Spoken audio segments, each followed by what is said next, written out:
So we're here today with Tash, and who have you got with you, Tash? So I have got Bertie and Vader in here with me today.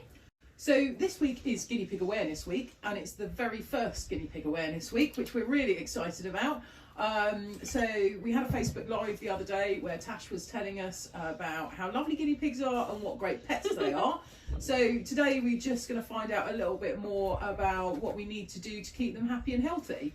So let's start with the little guineas themselves. And we've got two here. Do you always need them in pairs? Yep, so guinea pigs, like rabbits, should always come in at least a pair. I mean, guinea pigs in like the wild would come in like herds, so you can have massive groups of guinea pigs, which people do keep them in, and they kind of thrive in this kind of little community where they kind of live in.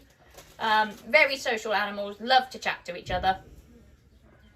And what sort of noise, you say chat, is that something we can hear them doing, or is it silent? You know, I mean, a lot of the small animals, like rabbits and hamsters and stuff, we don't really hear much noise from them. No, a guinea pig is very different. You can definitely hear a guinea pig. They do what is known as a weet. And it's this little squeaky noise that they make when they're chatting to each other. They're chatting to you, especially if it's tea time. They sound like little alarms going off when they know it's their veg time, or they can hear me picking grass from a round sight, I swear. And these little noises start when they're getting a little bit like, where's my grass? And yeah, they didn't know you can hear a guinea pig before you see it. Do you think that makes them a little bit easier to read? I mean, certainly we've talked before about rabbits, and it's quite difficult sometimes to tell how a rabbit is feeling. What about a guinea pig? How do you know when they're feeling happy or when they're sad or scared, or is there anything we should be looking for? So noises definitely do help with a guinea pig. So when they're making these little squeaky noises, that's normally quite a happy noise. They're chatting to each other, they're chatting to me. If you start hearing them to kind of bite their teeth together, you can hear this chattering. That's normally a sign that they're a bit grumpy and a bit frustrated, so something's not quite right in their environment, or they're getting quite annoyed with each other. And they can also do this low kind of rumble noise, which is them grumbling amongst themselves. So you might need to keep an eye on them if they start doing that. I tend to find that noise more if I've got two boys together. And with mixing, I mean, can you so we've got two boys together here. Is that a kind of normal mix for guinea pigs? Is there an ideal? I mean, how does it work? Guinea pigs, it's a bit more tricky with than rabbits, I guess. So guinea pigs you can keep in same-sex pairs if they've come from like the same litter or they've grown up together, but putting them together as adults can cause quite a lot of fighting because of testosterone and things. So obviously girl-boy matches are better, but you need to make sure they're neutered, which is a whole other issue with guinea pigs because veterinary-wise they don't cope very well. Do we routinely neuter all of our guinea pigs like we do with our rabbits? So no, we don't routinely neuter them. If they come in as singles and they're of an appropriate age, we will try to neuter them. We will castrate the boys. We tend not to do the girls because that's a bit more in-depth and a bit longer under anaesthetic, so they don't cope as well. So we'll tend to do the boys more than the girls, especially if they're on their own, because it gives them a better chance of matching with something new. Oh, so actually, you could potentially then have a herd of just castrated boys, could you, or a herd of unneutered females? Yeah, definitely. Zoggers, they normally work out a little hierarchy amongst themselves, but yeah, you can have a group of boys and a group of girls. We've had a neutered male with a group of girls.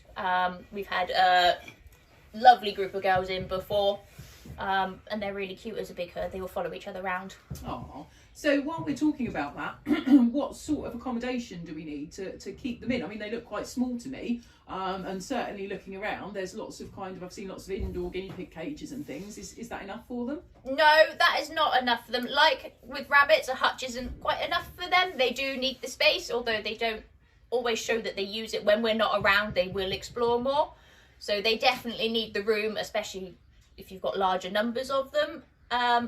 If I was personally buying something, I would buy a shed or a single level hutch with a nice big run attached to it, with lots of hiding places in it, because they do like to hide away from the world. And you said single level hutch. Why would that be important? I would just go for a single level because guinea pigs are on the more nervous side. If you've got a guinea pig that's quite scared and doesn't want to go up or down the ramp, you you've halved your guinea pig's accommodation by that point. So single level, they can explore the whole thing. They don't have to worry about this big scary ramp that's in their thing that they could fall off on. They don't know what's at the other end of it. And what about enrichment for them? I can see you've got a few things in this pen with these guys. What sort of stuff do they like? Definitely tunnels. Guinea pigs love a tunnel. They love anything that they can hide in, under. Cardboard boxes work really well for guinea pigs. Little wooden like arches work really well.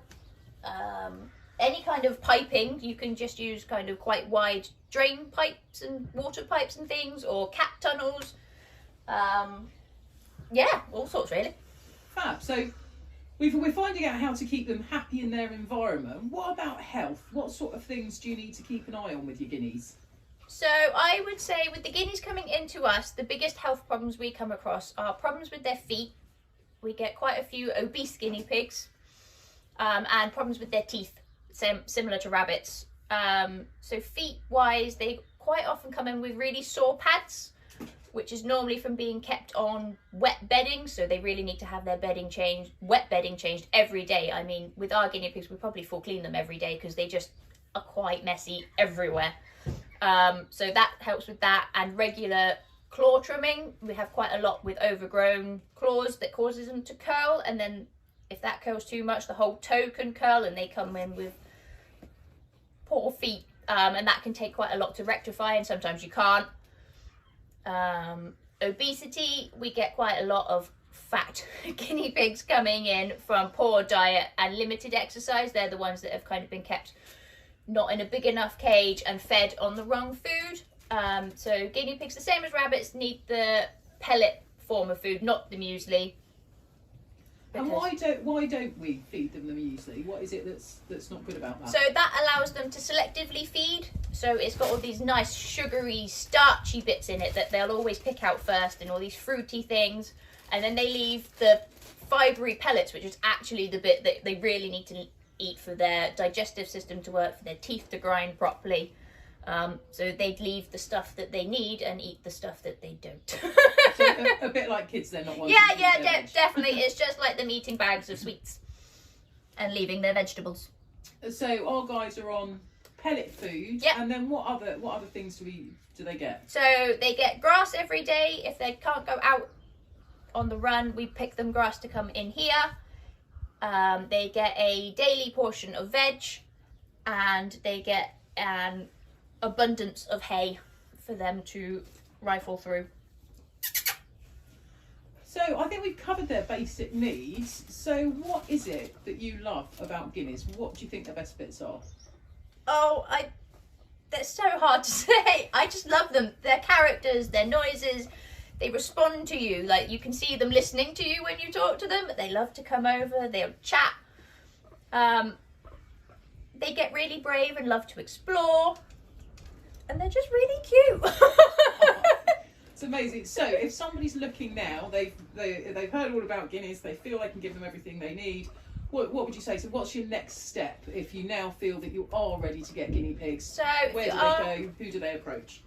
So definitely come to us, come to rescue centres. The RSPCA get them in, we get them in. Definitely go for a rescue because there's so many out there that need a good home.